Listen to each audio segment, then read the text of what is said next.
প্রিয় BA fourth সেমিস্টারের ছাত্রছাত্রীরা, আজকে আমি যে বিষয় নিয়ে আলোচনা করব সেটি হচ্ছে তোমাদের যে ইতিহাসের সেক পেপার রয়েছে SEC-B1।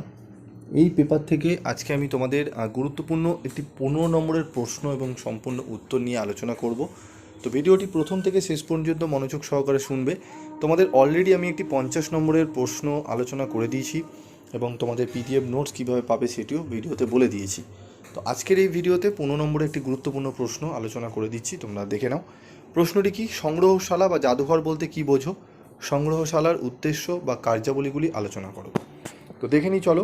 সংগ্রহশালা বা জাদুঘর। আন্তর্জাতিক জাদুঘর পর্ষদের অভিমত অনুযায়ী, ইন্টারন্যাশনাল কাউন্সিল অফ মিউজিয়াম অভিমত অনুযায়ী, জাদুঘর হলো অলাভজনক, জনসাধারণের কাছে উন্মুক্ত এবং স্থায়ী সমাজ সেবামূলক প্রতিষ্ঠান যা শিক্ষা লাভ, জ্ঞান চর্চা ও আনন্দ লাভের উদ্দেশ্যে মানব ঐতিহ্যের সুস্পষ্ট যোগ্য বা অযোগ্য বস্তু সামগ্রী সংগ্রহ করে, প্রদর্শন করে এবং সেগুলি নিয়ে গবেষণা করে।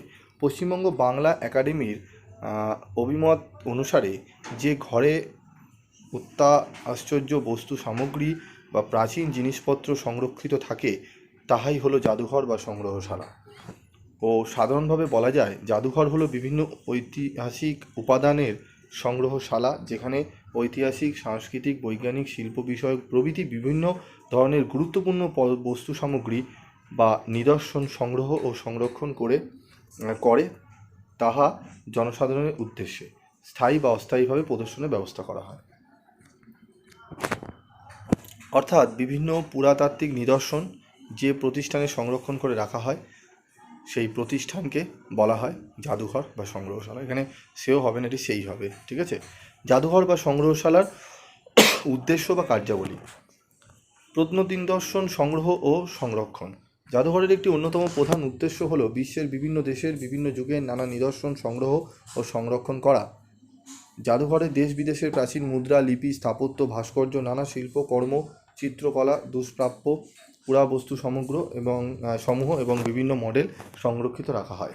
জনসচেতনতা ও জ্ঞানের প্রসার। জাদুঘরে সংরক্ষিত প্রত্ন নিদর্শনগুলি দর্শকের মনে সচেতনতা জাগ্রত করে। এই নিদর্শনগুলি আবার গবেষণার কাজে ব্যবহৃত হয়।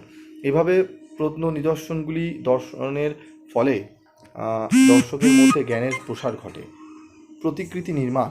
জাদুঘরগুলি বিভিন্ন প্রাচীন গুরুত্বপূর্ণ ঐতিহাসিক নিদর্শন বা বস্তুসমূহের মডেল নির্মাণ করে। এই মডেলগুলি দর্শকদের দেখানোর উদ্দেশ্যে সাজিয়ে রাখা হয়। এগুলি পরিদর্শন করে জনগণ বা দর্শক জ্ঞানের ভাণ্ডার বৃদ্ধি করে। প্রাচীন সমাজের ধ্যান ধারণা প্রদান। জাদুঘরে যে সকল বস্তু সাজিয়ে রাখা হয় সেগুলি থেকে আমরা অতীত তথা প্রাচীন সমাজ সভ্যতা সম্পর্কে একটি সাধারণ ধ্যান ধারণা লাভ করে থাকি। বিবর্তনের মধ্য দিয়ে মানব সমাজ ও সভ্যতার যে অগ্রগতি ঘটেছে তার বিভিন্ন নিদর্শন ও স্মৃতিচিহ্নের আভাস জাদুঘরে সংরক্ষিত বিভিন্ন প্রত্ন নিদর্শনগুলি থেকে পেয়ে থাকি। স্মরণীয় ব্যক্তিদের মূর্তি সংরক্ষণ। বিশ্বের কিছু জাদুঘরকে সম্পূর্ণ বা আংশিক রূপে বিশ্বের জনপ্রিয় ও স্মরণীয় ব্যক্তিদের মূর্তির সংগ্রহশালা হিসাবে গড়ে তোলা হয়েছে। এক্ষেত্রে বাদাম তুষর জাদুঘরটির কথা বিশেষভাবে উল্লেখযোগ্য। এই সংগ্রহশালায় ঐতিহাসিকভাবে স্বীকৃত রাজকীয় ব্যক্তিত্ব, ক্রীড়া তারকা, বিশ্বের বিভিন্ন দেশের খ্যাতিনামা রাজনৈতিক ব্যক্তিবর্গ, সাংস্কৃতিক জগতের ব্যক্তিত্ব, চলচ্চিত্র জগতের জনপ্রিয় নায়ক নায়িকা প্রমুখদের মোমের মূর্তি সংরক্ষিত হয়েছে। এগুলি থেকে দর্শকগণ ওই সকল ব্যক্তিদের সম্পর্কে ধারণা লাভ করতে পারেন। অতীত ইতিহাসের জাগরণ।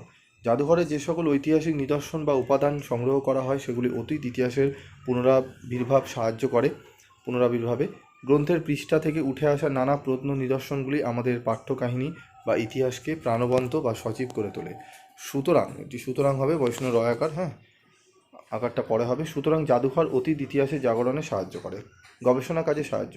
যে কোনো মানুষের সংগ্রহ করা ঐতিহাসিক নিদর্শন জাদুঘরে সংরক্ষিত হতে পারে। প্রাণবন্ত ইতিহাস রূপে প্রদর্শন। জাদুঘরে ঐতিহাসিক উপাদানগুলিকে ইতিহাসের কোনো তাত্ত্বিকতার স্থান নেই, এখানে আছে অতীত ইতিহাসের বাস্তব অস্তিত্ব। জাদুঘর এই উপাদানগুলির সাহায্যে ইতিহাসকে প্রাণবন্ত করে তোলে। মূল্যায়ন। জাদুঘর কেবলমাত্র ইতিহাস সংরক্ষণ করে না, ইহা বরং সাধারণ দর্শকের মনে আনন্দ প্রদান করে থাকে। এজন্য ব্যক্তির কাছে জাদুঘরের জন্যই ইতিহাস অনেক ক্ষেত্রে মনোরম হয়ে ওঠে। সেদিক থেকে জাদুঘরের গুরুত্ব অনস্বীকার্য। উপরোক্ত কারণে সমাজে জাদুঘরের প্রয়োজন ও গুরুত্ব দিন দিন বৃদ্ধি পেয়ে চলেছে। ঠিক আছে, তো এই উত্তরটি 15 নম্বরে আসবে। তোমরা একদম টু দি পয়েন্ট অ্যান্সার দেখতেই পাচ্ছ, তোমরা এই অ্যান্সারটি কিন্তু লিখতে পারো এবং এর সাথে আরও কিছু পয়েন্টস তোমরা যদি জেনে থাকো, আরও কিছু তুমি পয়েন্টস দিতে পারো কার্যাবলী হিসাবে। তবে এটি শব্দসীমার মধ্যেই করা রয়েছে।